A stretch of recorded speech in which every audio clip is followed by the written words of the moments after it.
আমার রান্নাটা আজকে এত মজা হবে বুঝতে পারি না। ভাইরে ভাই, শুটকি দিয়ে শাক দিয়ে রান্না করলে যে এত মজা হয় সেটা আমি আগে কখনো বুঝতে পারি না। রান্না করছি কিন্তু এতটা মজা আগে কখনো হয় না। আজকে যেভাবে মজা হয়েছে, যখন আমি এডিট করতে তখনও মানে ভিডিওটা দেখতেছে আর আমার মুখে পানি চলে আসে। আসবে না কেন বলেন তো? রান্না যদি এত মজা হয় তাহলে দেখলে তো মুখে পানি চলে আসবে। হ্যালো এভরিওয়ান, কী অবস্থা? আসলে সবাই ভালো আছেন? আমিও ভালো আছি।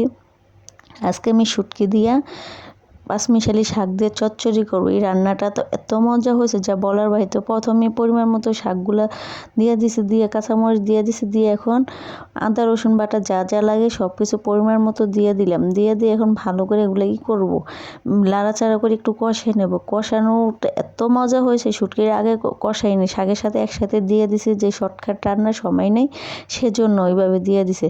তো শাকটা এত মজা হয়েছে যা বলার বাহিরে। আমি ভাবতেও পারি না যে এতটা মজা হবে কখনো। যাই হোক, অজান্তে কোনো কিছু ভালো হয়ে যায়। যেটা আমরা আশা করি যেটা ভালো হবে, আসলে সেটা ভালো হয় না। যেটা আশা না করি যে ভালো হবে না, ভালো কি মন্দ সন্দেহ একটা থাকে, কিন্তু সেই জিনিসটাই আসলে অনেক ভালো লাগে। আমরা যেটা আশা করি যে আমরা মনে এটা পাবো, তাই না? কিন্তু আসলে ওটা আমরা আমাদের কপালে নাই, সেজন্য আমরা রান্নাটার অবস্থাটাই সেটা।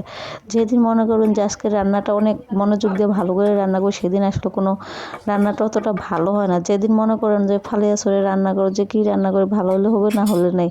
তাই যাই হোক, এরকম ভাইবে চিন্তা রান্না করছি, কিন্তু খেতে বসেছে এত মজা লাগছে যা বলার বাহিরে।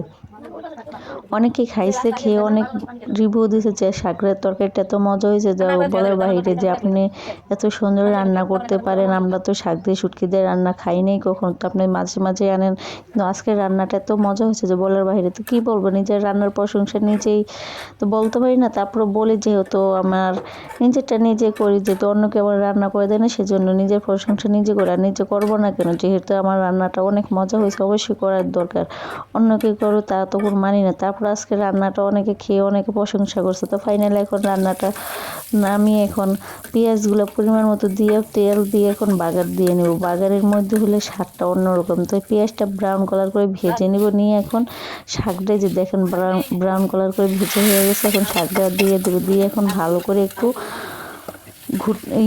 এই খুন্তি দিয়ে গুতে রান্নাই করবো, নরম করে একটু ভর্তা টাইপের বানাবো। তা আমরা তো বলে যে গুতেই করি। আর আপনারা কে কী নামে বলুন, অবশ্যই কমেন্টস করে জানাবেন। আর আজকের রান্নাটা আমার কেমন হয়েছে অবশ্যই কমেন্টস করে জানাবেন। আর আপনারা আপুকে একটু যদি ভালোবাসেন অবশ্যই ভিডিওটা শেয়ার করে দিবেন, তাহলে আপু আস্তে আস্তে সামনের দিকে এগিয়ে যেতে উৎসাহ পাবে। আপনারা যদি আমাকে ভালোবাসা না দেন তাহলে তো আর আমার কোনো জায়গায় দাঁড়ানোর জায়গা নেই। আপনার ভালোবাসা পেলে আমি আস্তে আস্তে সামনের দিকে এগিয়ে যেতে পারবো। আপনারা একটু আপুকে সাপোর্ট করবেন যদি আপুর ভিডিওটা ভালো লাগে। যদি আপু যেহেতু নতুন, আজকে ভিডিওটা এই পর্যন্ত, আরেকটা নতুন ভিডিও নিয়ে চলে আসবে। আল্লাহ হাফেজ।